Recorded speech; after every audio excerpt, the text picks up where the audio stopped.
Thank you, Debbie. I will say that I was exceptionally moved this morning by those prayers and concerns. I think because I know we're a family. I preach that we're a family. I beg us to be a family. And when we start, when we show each other the love of the family, it's just touching to a preacher. So thank you for that. There's not a single person here that is not in this family of love. And we will do whatever it takes, whatever we can, to lift up each and every one of you in whatever need you have. So bear that in mind. Chapter 15, now I've got some bad news for you. I am so sorry. Chapter 15 is the shortest chapter in the book of Revelations.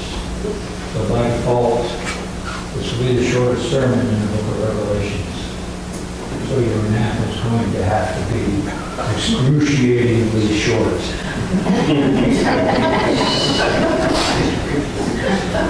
Essentially, this is about to happen.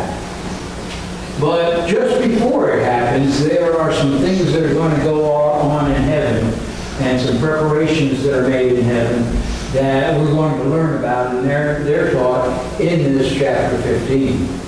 So let's just jump right into verse 1. It said, I saw another sign in heaven, great and marvelous, 7 angels having the 7 last plagues, for in them the wrath of God is complete. Now, just in case you're keeping track or those words sound familiar to you, this is actually the 3rd time that John said, another sign in heaven, great and marvelous. If you think back, he said the same thing these 2 times.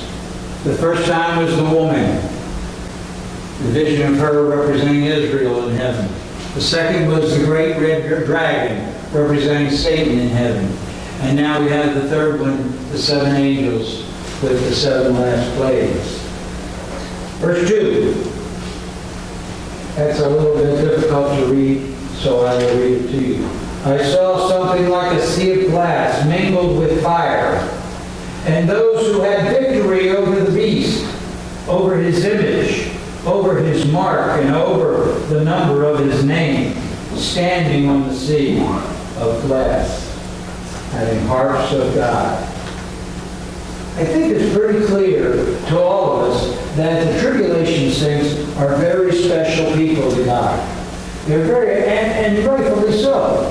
And why not? Even though they've been Christians for such a very short period of time, their choice to follow Jesus came under the most turbulent of circumstances. You and I would have a hard time wrapping our minds around the idea of following God or believing in Jesus under any circumstances.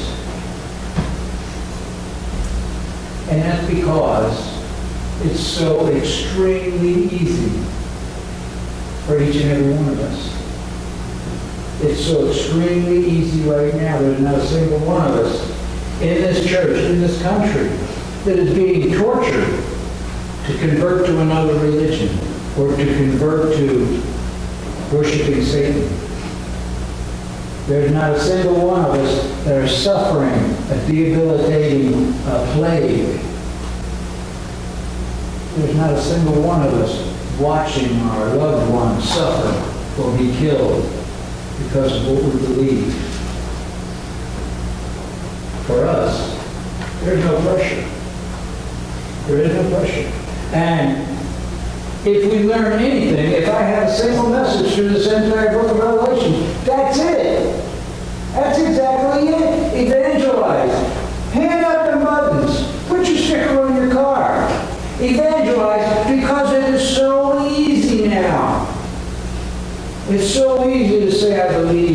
that Jesus is the Christ, the Son of the living God.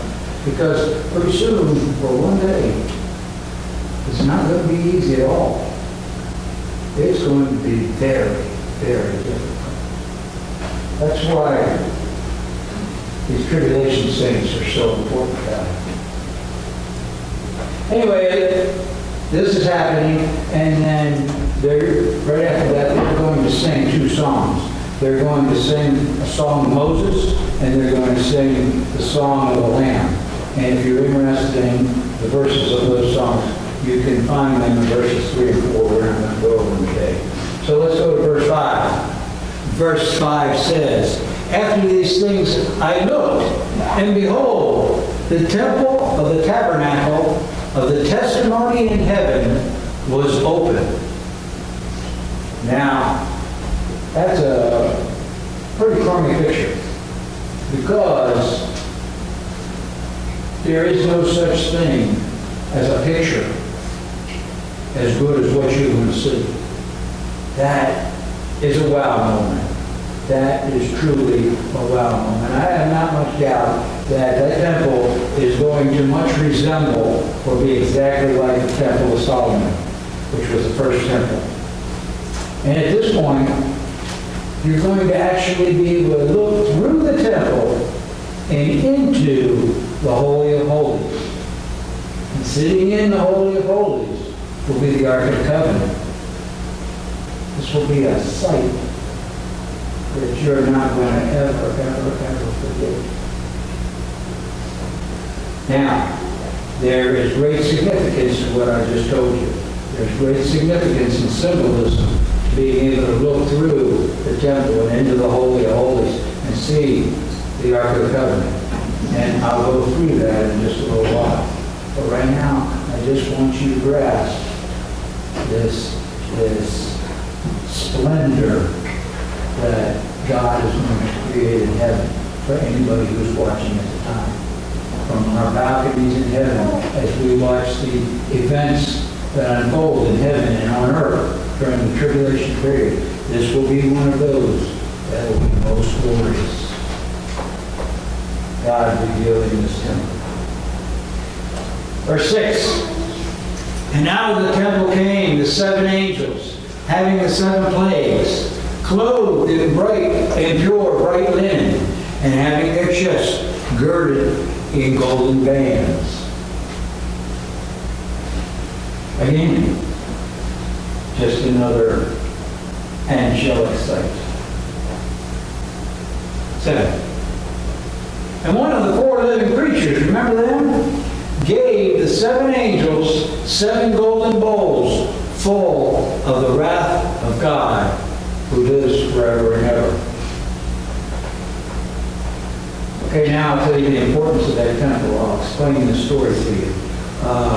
Back in the Old Testament, once a year, there was a certain day. It was called the Day of Atonement. During that Day of Atonement, the high priest would get all dressed up in his robe, and he'd take a golden bowl full of blood that came from a sacrificial animal without spot or blemish. And he took it into the Holy of Holies, and there he poured it over the mercy seat of the Ark of the Covenant. The mercy seat is a part of the Ark of the Covenant. He did this, or God told him to do this, once a year for the atonement of the sins of the people. Okay? Now it's important that you remember that story when we read this next verse. 8. "And the temple was filled with smoke from the glory of God," your call to worship today, "and from his power. And no one was able to enter the temple until the 7 plagues of the 7 angels were finished." No one was able to enter the temple. Those are the key words. The temple was full of smoke. God doesn't want anybody in there. Essentially, this is God saying to the world, "I am done." He's saying, "I am done." He's saying that no one And this symbolism, he's saying that no one will enter the temple and pour the blood of Christ over the mercy seat until these plates are finished. No. God's saying to the world, I've given you 144,000 Jewish evangelists. I've given you my two most powerful witnesses. I've given you the gospel from the angels in heaven. I've given you multitudes of tribulation saints. Still, you do not listen. At some point, during the tribulation period, when we're up there on our balcony, watching all this unfold, at some point, I believe we're going to hear God say these words. It's over. The destiny of those who kept rejecting my Son is sealed forever. And all God's children said, Amen. Amen.